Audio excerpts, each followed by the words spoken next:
गुरुपद खंज कृपा सिंधु नररूप हरि महामोह तम कुंज जासु वचन रविकर निकर गुरु बिनु ज्ञान न उपजे गुरु बिनु मिले न भेद गुरु बिनु संशय न मिटे जय जय जय गुरुदेव। बोलिए प्रेम से श्री सद्गुरु महाराज की जय। परमानंद गुरुदेव के पावन श्री चरणों में कोटि शरण। आदरणीय धर्म प्रेमी सज्जनों, माताओं, बहनों तथा प्यारे बच्चों, हम लोगों को जो यह देव दुर्लभ शरीर मिला है, किसी विशेष उद्देश्य से मिला है। किसी महत्वपूर्ण कार्य के संपादन के लिए यह महत्वपूर्ण शरीर हम लोगों को मिला है। वह कार्य क्या है? जिस कार्य को करने के लिए हम लोग संसार में आए हैं, वही हमारा निज काम है, अपना काम है। निज काम किसे कहेंगे? जिस काम को करने से जीव का कल्याण हो, वही हमारा निज काम है, वही हमारा अपना काम है। आगरा के संत राजस्वामी साहब ने कहा, मिली नरदेह यह तुमको, बनाओ काम कुछ अपना, पचो मत आए इस जग में, जानियो रैन का सपना। संसार में अपने जीवन को बर्बाद मत करो, क्योंकि ये संसार क्या है? रैन का सपना, सपना की तरह है। सपना अपना नहीं होता है, उसी तरह संसार किसी का अपना नहीं हो सकता, सब कुछ छोड़कर जाना पड़ता है। तो राजस्वामी साहब कहते हैं, इस संसार में पूरी तरह से अपने जीवन को लगा करके मानव जीवन बर्बाद मत करो। यह सपना की तरह है, ये तेरा अपना कभी नहीं होगा। तो क्या करो? मिली नरदेह तुमको, बनाओ काम कुछ अपना काम कर लो। ये जो करते हो ये अपना काम नहीं है। इसी आशय की बात कबीर साहब भी कहते हैं, कहे कबीर सुनो है साधु, आपन काज संवारू रे, अपने रट दिया ना बारू रे। आपन काज संवारू रे, अपना काम संपन्न कर लो। कबीर साहब कहते हैं, ठीक यही बात हमारे गुरुदेव महर्षि मिहिर जी महाराज की वाणी में आई है। यही बात है, समय गया फिरता नहीं, झट ही करो निज काम, जो बीता सो बीत गया हो गुरु नाम। तो यहाँ भी गुरु महाराज क्या कहते हैं? समय गया फिरता नहीं, जो समय बीत रहा है लौट के आने वाला नहीं है, इसलिए झट ही करो निज काम। तेरा अपना काम बाकी है, उसको जल्दी कर लो। आखिर वह कौन सा काम है जो बाकी है? वही निज काम है, उसी से जीव का कल्याण होगा। संत लोग कहते हैं उस काम में देर मत करो। वो काम क्या है? तो पटेल साहब कहते हैं वो काम है भक्ति। वो काम क्या है? भक्ति, ईश्वर की भक्ति। भजन आतुरी कीजिए। पटेल साहब कहते हैं जल्दी कर लीजिए। क्या? भजन, भक्ति। भजन माने भक्ति, भजन करना है भक्ति करनी। भजन आतुरी कीजिए और बात में देर, और बात में देर जगत में जीवन थोड़ा। मानुष तन धन जात, गोड़ धरी करो निहोरा। कांच महल के बीच पवन एक पंछी रहता, 10 दरवाजा खुला, उड़न को नित उठ चाहता। भज लीजिए भगवान, याही में भल है अपना। आवागमन मिट जाए, मिटे जन्म की कल्पना।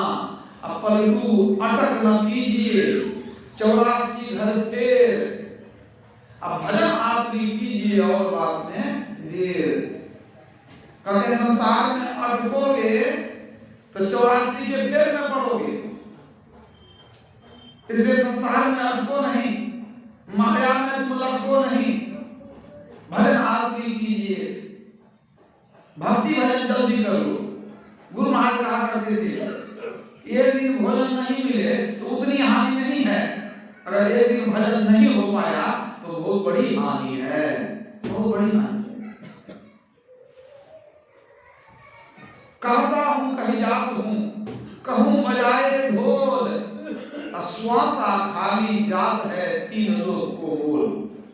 कबीर साहब कहते हैं आपका श्वास जो खाली जा रहा है, बड़ा कीमती चीज बर्बाद हो रहा है, तो क्या करें? श्वास श्वास में नाम स्मर ले, अवधि घटे तन की, जगत में खबर नहीं पर की। श्वास को खाली मत जाने दो, प्रभु का नाम लो। जो दीक्षा लिए हैं उनको मंत्र मिला हुआ है, मंत्र का जप करते रहना चाहिए। तो श्वास श्वास में नाम स्मर ले, वही है मंत्र जप करना। कल का क्या भरोसा है, कल रहेंगे कि नहीं रहेंगे? जितनी कमाई हो जाएगी वो सब में चलेगा, जो कर दिए वो अपना है, जो सोचते रहोगे वो सपना है। कल करेंगे, परसों करेंगे, परसों करेंगे, कल का क्या भरोसा? जीवन रहेगा कि नहीं, शरीर रहेगा कि नहीं, स्वास्थ्य ठीक रहेगा कि नहीं, कल का कोई भरोसा नहीं है। तो संसार में जो भक्ति कर लिया वो सबसे बड़ा धनी है, सबसे बड़ा लाभ कमा लिया उसने। और जिसने भक्ति को छोड़ दिया वो बहुत बड़ी हानि में चला गया। लाभ की कछु हरि भक्ति समाना, आगम निगम पुराण बखाना, हानि की जग कछु यही सम भाई, अब भजिए राम ही नर तन पाए। संसार में इससे बड़ी हानि नहीं है, मनुष्य मिल गया भक्ति नहीं किए, इससे बड़ी कोई हानि नहीं है। इसी काम के लिए तो दिया गया है। और जब हम इस काम को नहीं करेंगे तो क्या होगा? पूछे धर्मराज जब भाई, बचन मुख नाही कही आई, पलटू दास लगी रोया, सुघड़ तन पाए के खोया। सुंदर शरीर मिला था, उसको बर्बाद कर लिए, अब दोबारा परमात्मा देंगे नहीं। पूछे धर्मराज जब भाई, बचन मुख नाही कही आई, उसमें क्या कहेंगे? परिवार बहुत बड़ा था, उसी में लगे रहते थे, बहुत काम धंधा था, उसी में लगे रहते थे। उस काम के लिए आपको शरीर मिला नहीं। जो आवश्यक घर का काम है वो कीजिए, लेकिन समय निकाल के भक्ति भजन में होते रहना चाहिए। संसार के काम को आप जितना बढ़ाएंगे उतना बढ़ते चला जाएगा। थोड़ा काम को समय दीजिए, थोड़ा समय निकालिए, भक्ति भजन भी कर लीजिए। जीवन थोड़ा भयावह घोर, समय बीत गया, घोर होने वाला है, शरीर छूटने वाला। जीवन थोड़ा भयावह घोर, कहाँ धन जोड़ करोड़ मनावे। जीव दया तू साधु के संगत, पैहों अभय पद दास कहाए। जासन कर्म छिपावत हो, सो देखत है घट में घर छाए। बेदी कहो धरनी सरनी, न तो आवत काल कमान चढ़ाए। प्रभु के शरण में चले जाओ, नहीं तो काल कमान लेकर के आ रहा है। जब दूत आके ले जाएगा, तुझे नरक बीच डुबाएगा, परमानंद दिन पछताएगा, तुझे याद होगी नहीं रहा। तो सारे संत भगवंत यही कहते हैं, उनका अवतरण ही इसीलिए होता है, मनुष्य को सन्मार्ग पर ले जाने के लिए होता है। संत भगवंत जो आते हैं भक्ति का ही उद्देश्य करते हैं कि मनुष्य भक्ति करने के लिए मिला। लेकिन जो कोई समझते हैं कि भाई भक्ति करनी चाहिए, उनको भी ठीक ठीक पता नहीं है कि भक्ति कैसे करनी चाहिए। लोग भक्ति तो करते हैं बहुत लोग, लेकिन भक्ति के नाम पर जो जो मन में आता है वो करते हैं। भक्ति के नाम पर बहुत कुछ करते हैं, लेकिन जो जो मन में आता है वही करते हैं। अपने मन से भगवान में बना लेते हैं। आज आदमी भगवान को बनाने लगा। अरे संसार को किसने बनाया? परमात्मा ने, भगवान ने। हमको किसने बनाया? परमात्मा ने। अब देखिए, अब लोग भगवान ईश्वर को अपने से बनाते हैं, अपने से मिट्टी धोबे पत्थर तरह से यही भगवान है हमारा। वो प्रतिरूप है, उसका भी उपयोग है, उसका अगर ध्यान करें तो अच्छी बात है। रूप का ध्यान किया जाता है, अगर आप मूर्ति बनाते हैं, मूर्ति से प्रेम करते हैं तो उसको ध्यान दीजिए, लेकिन कौन मूर्ति का ध्यान करेंगे? गुरु ने जो बता दिया अपने मन से ये नहीं कि राम भी रखिए, कृष्ण भी रखिए, गणेश भी रखिए, कार्तिक भी रखिए, काली जी, अब क्या दुर्गा जी सबको रखिए, सबका ध्यान करते हैं तो कुछ मिलने वाला नहीं है। गुरु जो बताते हैं उसका ध्यान कीजिए। तो मूर्ति का उपयोग है ध्यान करने के लिए, लेकिन हम लोग फूल चढ़ाते हैं, अगरबत्ती लगाते हैं और भोग लगाते हैं। भगवान खाए कि नहीं खाए, खाना तो भी अपने ही को है, इसलिए बढ़िया बढ़िया प्रसाद लाते हैं। भगवान खुद कह रहा है भाई ये खाइए नहीं खाइए, तो बढ़िया बढ़िया प्रसाद बनाओ, भगवान को चढ़ाओ। भगवान खाएंगे नहीं, अपने बाल विचार में भरपेट खाएंगे। ये मनोरंजन का साधन है, यही अनुवाद किया खेल करना। इसलिए कबीर साहब ने कहा ऐसी दीवानी दुनिया भक्ति भाव नहीं बुझेगी। कोई आगे तो बेटा मांगे यही गोसाई दीजिए जी, कोई आगे दुख का मारा हम पर कृपा कीजिए जी, अब कोई आगे तो दौलत मांगे अब भेंट रुपया लीजिए जी। 1 रुपया दे दिए 1 लाख मांग ली। कोई आगे तो दौलत मांगे अब भेंट रुपया लीजिए जी। अगर इतने से भी संतोष नहीं हुआ तो कोई करावे ब्याह सगाई सुनत गोसाई रीझे जी। भगवान शिव का ब्याह चाहते हैं शिवरात्रि में, कोई करावे ब्याह सगाई सुनत गोसाई रीझे जी। सांचे का कोई ग्राहक नहीं और झूठे जगत पति जय जी। कहे कबीर सुनो भाई साधो अंधों को क्या कीजिए जी, अंधालों को क्या समझावें, मैं के ही समझाऊं और सब जग अंधा। एक होए तो उन्हें समझाऊं और सब ही भुलाना पेट के धंधा, मैं के ही समझाऊं सब जग अंधा। कब सब पेट के धंधा मस्त है, किसी को फिक्र नहीं है कि यहाँ से जाना है, अरे कहीं जाना है तो तैयारी कर लेंगे तो कितना अच्छा रहेगा। मान लीजिए आपको समय मिल गया कि नहीं अमुक तारीख को जाना है, आप टिकट करवा लीजिए, रिजर्वेशन करवा लीजिए, खाने पीने की व्यवस्था लीजिए, ओढ़ने बिछाने की ले लीजिए, रुपया पैसा ले लीजिए, तो अब यात्रा में आनंद है। अब कोई व्यवस्था किए नहीं, अब पकड़ के जैसे जैसे कोई उठा करके ट्रेन में घुसा दे, अब ट्रेन जो है ना हर जगह नहीं रुकती है, राजधानी एक्सप्रेस है, इसलिए रुकेगी 2-4 घंटे के बाद। अब न समय कपड़ा है, न पैसा है, न खाना है, न कुछ है, अब मरो यही होगा। भाई मालूम है कि जाना है तो तैयारी करनी चाहिए। अच्छा कोई इतने लोग हैं क्या सबको पता नहीं है कि जाना है? कौन ऐसा है नहीं जानता है, लेकिन तैयारी तो नहीं करते हैं। भाई तैयारी कुछ हुई रहेगी तो जाने में आनंद रहेगा, यात्रा भी आनंददायक होगा।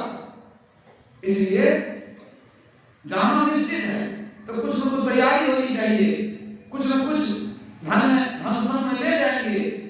रास्ते का पाथे क्या होगा? धर्मानु भोग गच्छति जीव एकः, जीव के साथ में धर्म चलता है, अधर्म भी चलता है। आपका पुण्य चलेगा, आपका धर्म चलेगा, आपकी भक्ति आपके साथ चलेगी। वो धर्म कमाए नहीं, पेट के धंधा मस्त है, 5 पहर धंधा किया और 3 पहर रहे सोए, 1 पहर नहीं भजन किया, मुक्ति कहां से हुई?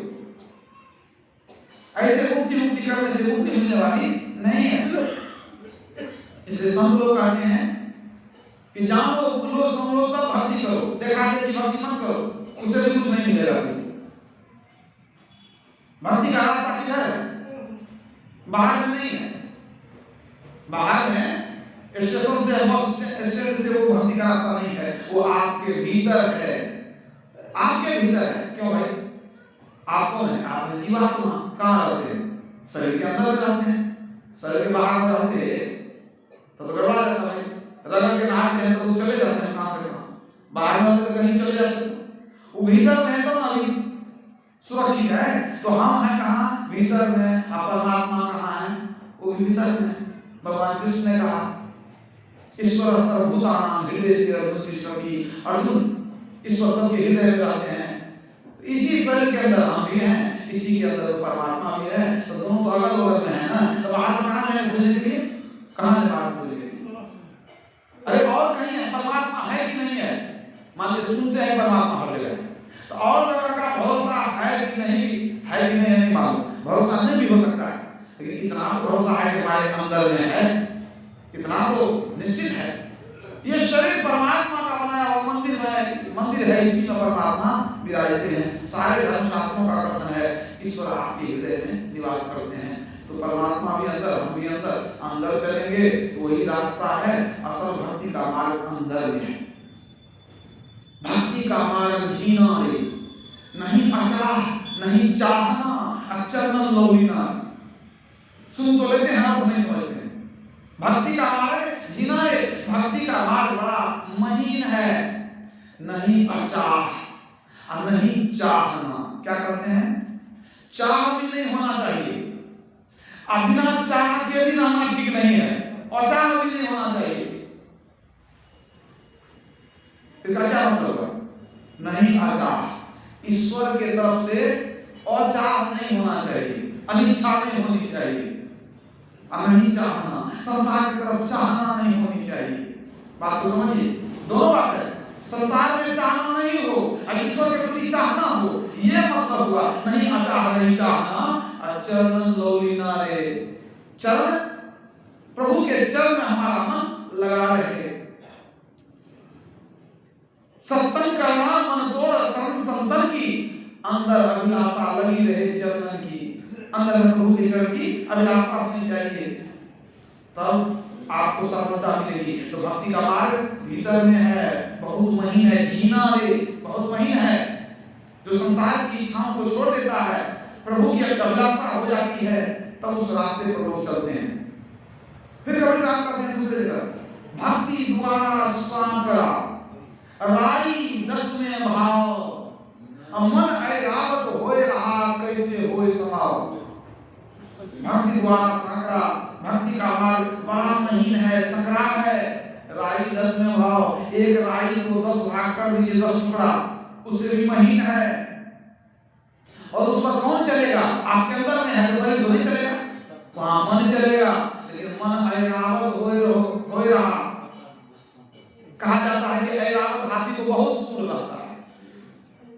तो जो अपने इसको बहुत सूंड है, वो तो पसरा हुआ है, समेटा हुआ नहीं है। हमारा मन जो है इसमें बहुत सूंड है, इसको बहुत मुंह है।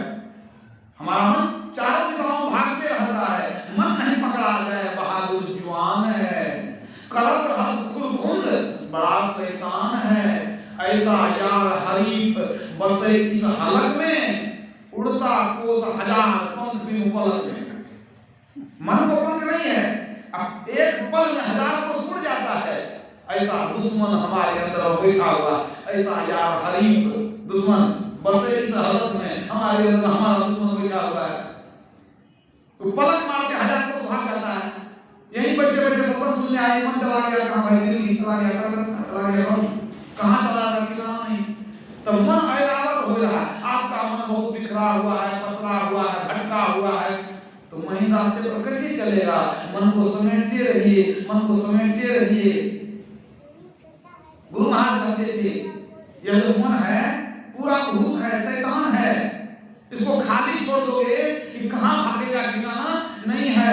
इस मन को कभी सत्संग में लगाओ, कभी जप में लगाओ, कभी सेवा में लगाओ, कभी ध्यान में लगाओ, तब ये शांत रहेगा, तभी थक जाएगा।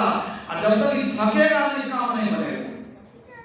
मन तू थक जाई, बिन थाके तेरो काज न सरी है, अंधकाल पछताई। मन थकेगा तो स्थिर रहे, बच्चा थक जाता है, बैठ जाता है, हमें तो चलते रहता है। उसी तरह मन भी जो है वो कैसा है, थक गया तो स्थिर हो जाएगा, तब आपके बस में होगा, तब धीरे धीरे होगा, चलेगा। तो भक्ति का मार्ग जीना है, भक्ति द्वारा सांकरा, अंदर का मार्ग है वो बड़ा महीन है।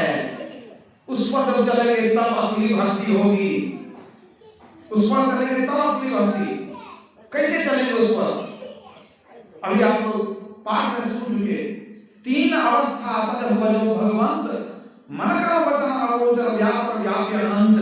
वह जो अनंत परमात्मा है, जो मन वचन और कर्म से अगोचर है, परे है, व्यापक भी है, व्यापक भी है, और वह अनंत है। उस परमात्मा की भक्ति कैसे करोगे?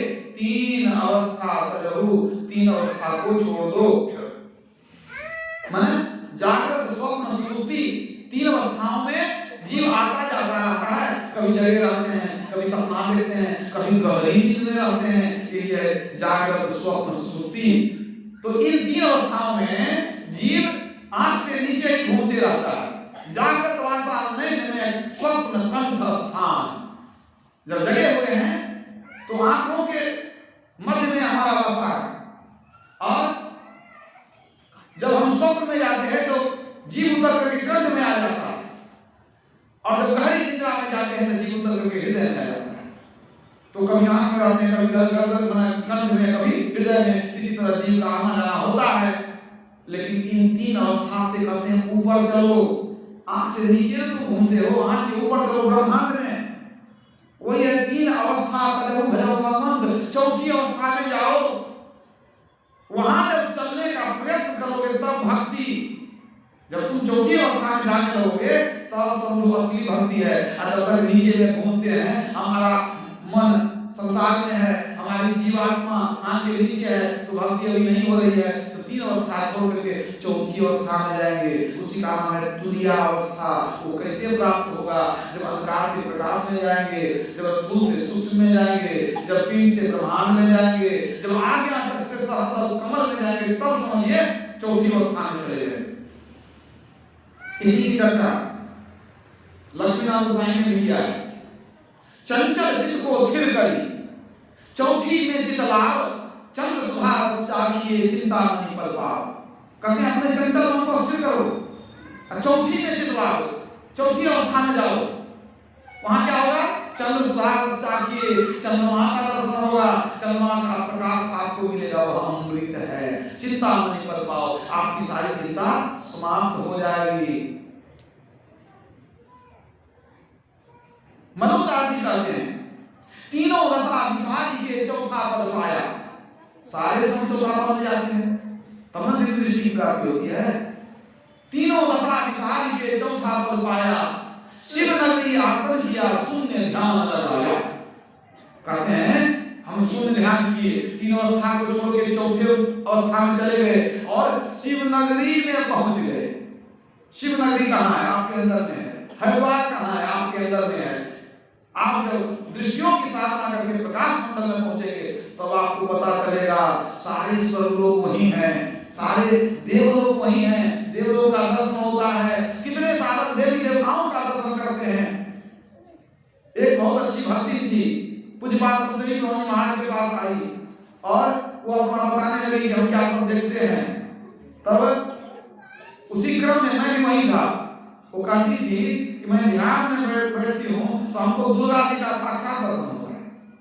तो बुजुर्ग ने कहा कि देखिए रूप को छोड़ के अरूप की तरफ जाना है, तो रूप में मत फंसे रहिए, रूप से कोई रूप को न देखूं, एक बिंदु सबने देखूं।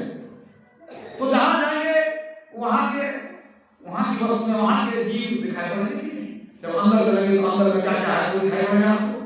तो जाके देखना पड़ेगा, उस सुनने से कोई लाभ नहीं, जब जाके देखेंगे तब समझेंगे क्या आनंद है। तो यही है अंदर का रास्ता।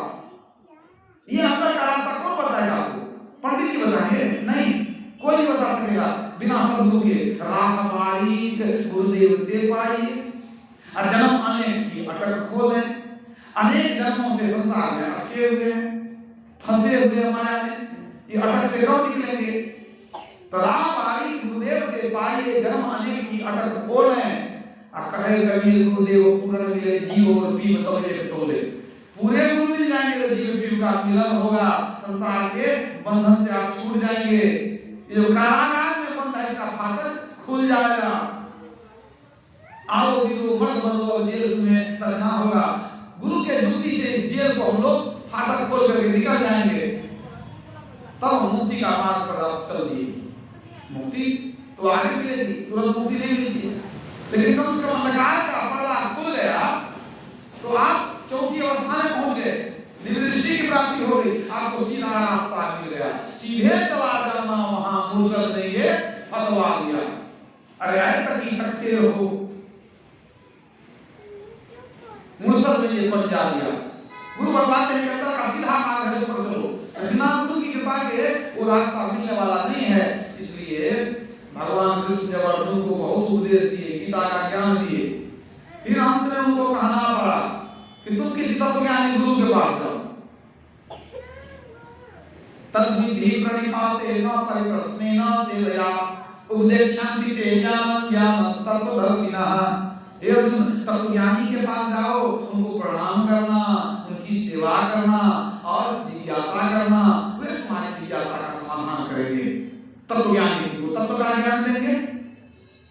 भगवान राम भी कहते हैं गुरु के शरण जाओ, क्योंकि अंदर का रास्ता कोई उपाय नहीं है किसी शास्त्र से लोग पढ़ ले, समझ ले, कर ले, नहीं होगा।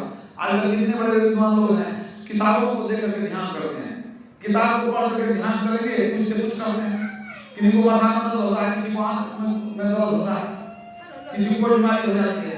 ये सब पुस्तक पढ़ने पढ़ करके करने की चीज नहीं है, किसी गुरु के शरण जाना पड़ता है। और सच्चे गुरु मिल गए तो आपका जीवन निहाल हो गया। इसलिए भगवान राम कहते हैं गुरु पद पंकज सेवा तीसरी भारतीय मान। सच्चे गुरु मिल गए तो आपका उद्धार निश्चित है। बस थोड़ा थोड़ा करते रहिए, थोड़ा ही करेंगे तब न कभी पूरा होगा। अरे एक डेग नहीं चलेंगे तो कहीं पहुंचेंगे। आज चलना छोड़ दिए वो कहां पहुंचेंगे? आपको रास्ता बता दिया गया, सब कुछ ठीक है, जान गए, आज चलते नहीं है तो पहुंचेंगे कहां? कहीं नहीं पहुंचेंगे। तो सच्चे सद्गुरु मिल गए, हम लोग को सच्चे सद्गुरु मिल गए, सौभाग्य की बात है। वरना 84 लाख योनियों भटकते रह जाते। महान सद्गुरु मिल गए हम लोगों को। महर्षि में ही ब्रह्म जी महाराज, महर्षि संतदेवी ब्रह्म महाराज, इनसे बड़े कौन हो सकते हैं? तत्वज्ञानी, आत्मज्ञानी, ऐसे गुरु का ज्ञान हम लोगों को मिल गया है। आप फिर भी अगर बिल्कुल नहीं करें तो किसको दोष देंगे? काल ही कर्म ही ईश्वर ही मिथ्या दोष लगाए, दोष देने से कुछ नहीं होगा। सब कुछ मिल गया, घर में अनाज है, सब कुछ है, खाना बनाना पड़ेगा नहीं। मान लीजिए कोई बना के दे दे तो क्या कहिएगा? खाना तो पड़ेगा, कहिएगा नहीं वो भी नहीं होगा। कोई खिला दे, मान लीजिए खिला देगा, मोटेगा को निगलिएगा अपने से ना, तो निगलना पड़ेगा, कोई दूसरा कर देगा।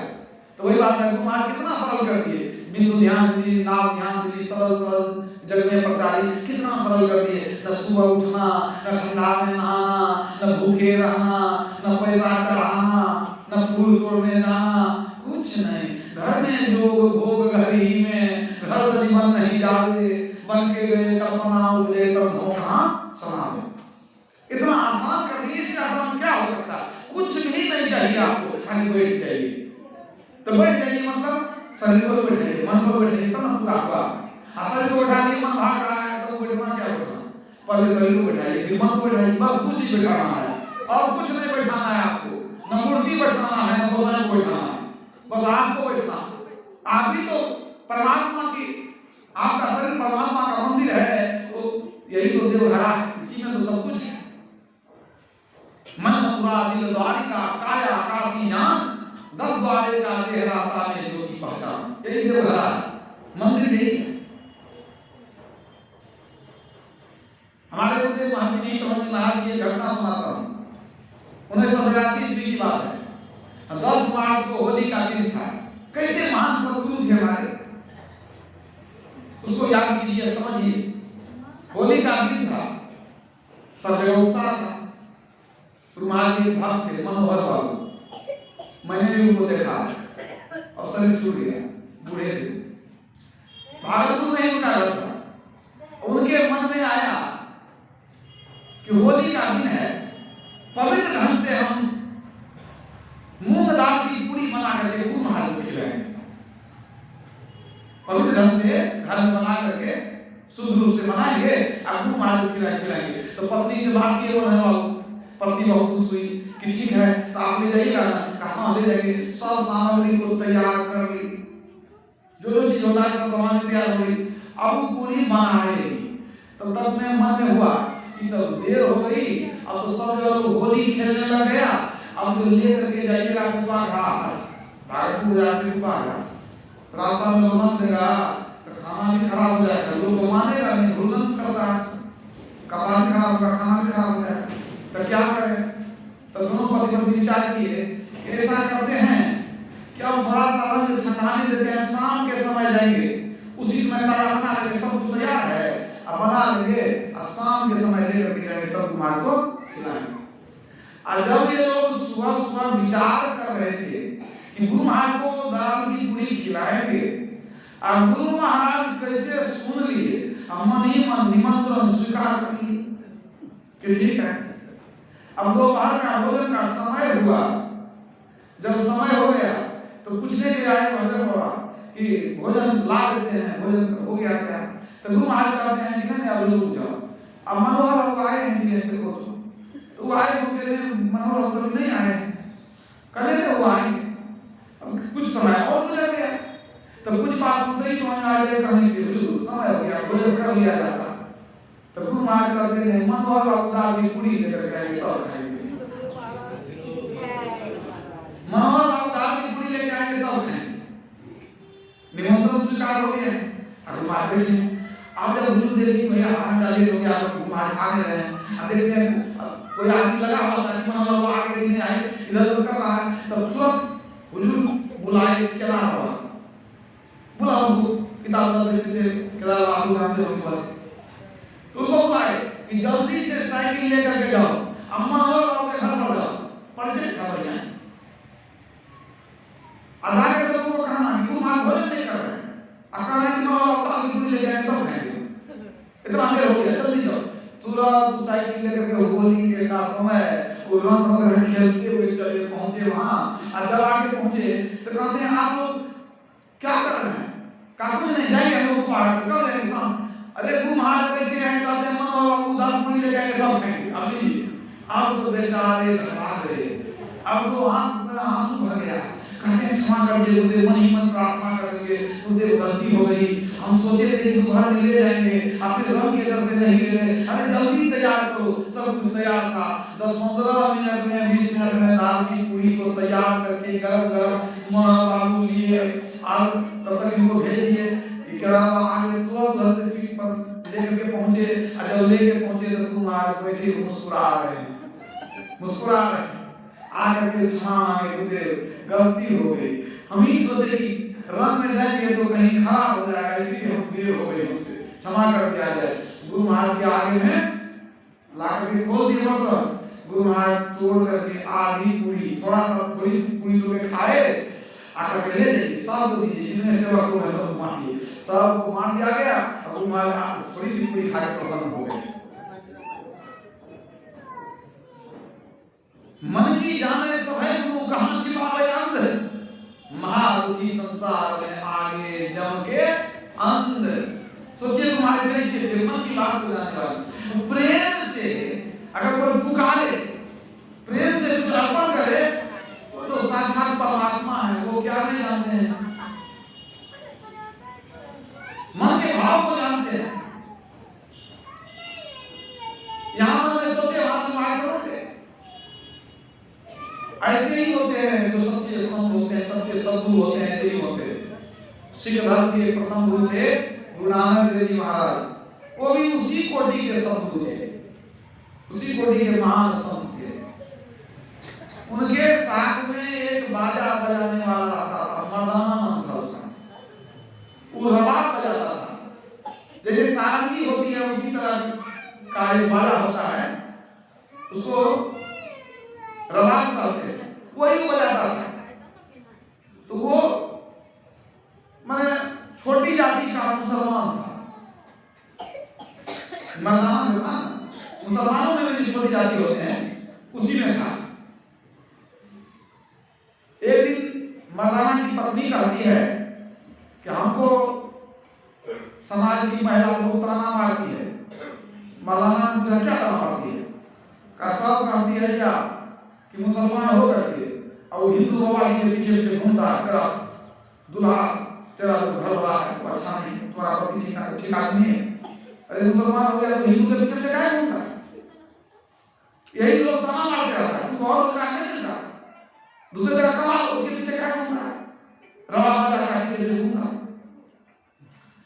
तो मर्दाना पत्नी को समझाया, कहता है कि तुमको कोई समझाता है कि वो हिंदू है, हम मुसलमान इसके पीछे घूमते हैं, तो उसको समझाओ जो हमारे गुरुदेव हैं वो ना हिंदू है ना मुसलमान है, तब तो पूछती है क्या उसकी पतिदेव कौन है? कहा परमात्मा है, वो सच्चे फकीर हैं, परमात्मा है, वो राम भी है, वो अल्लाह भी है, वही कृष्ण है, वही खुदा है, वो सब कुछ है।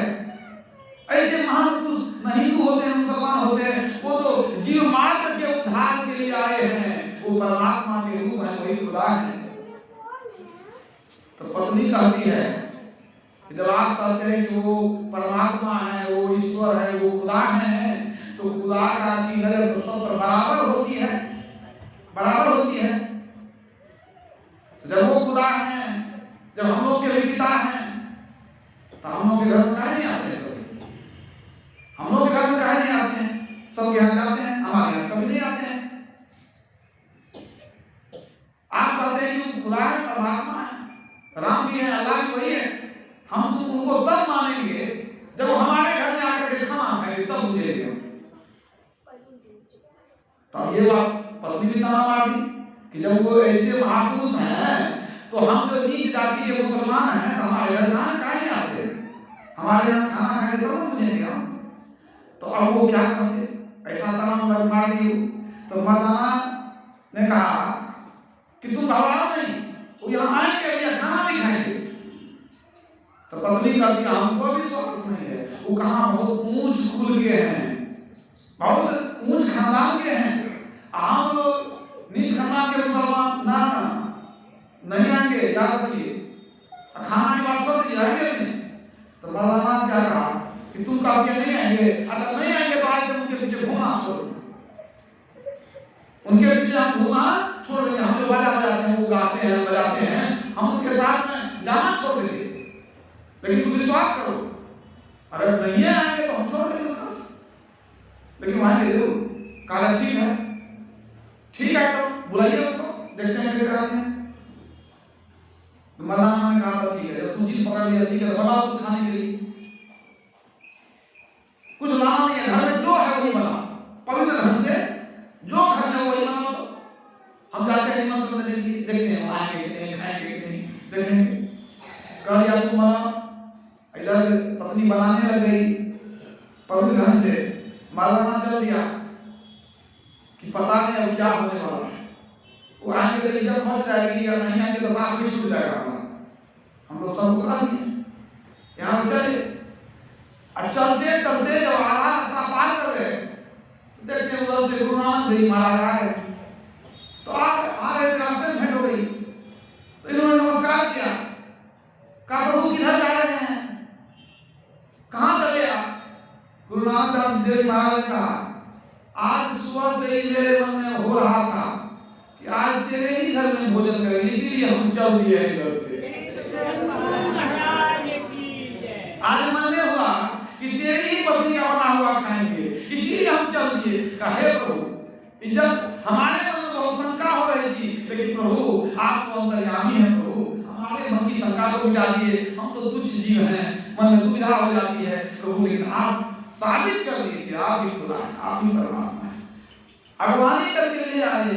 अब देख करके उनकी पत्नी दंग रह गई कि कैसे आ गए, अभी तो निकले ही थे, होता कि देर से आते सोई में आ गए, उनके कुटिया में गिराए और उनका बना हुआ जो है भोजन किए। सोचिए संत जैसे होते हैं, मन की बात को जानने वाले, जैसे शबरी का बेर खाने के लिए भगवान राम उसकी कुटिया में पहुंच गए। नानक देव जी महाराज मर्दाना के झोपड़ी में पहुंच गए, उनकी पत्नी बनाई हुई भोजन को उन्होंने स्वीकार किया। तो सच्चे संत के हृदय में कोई भेदभाव नहीं होता है, जात पात पूछे नहीं कोई, हरि को भजे सो हरि का होई।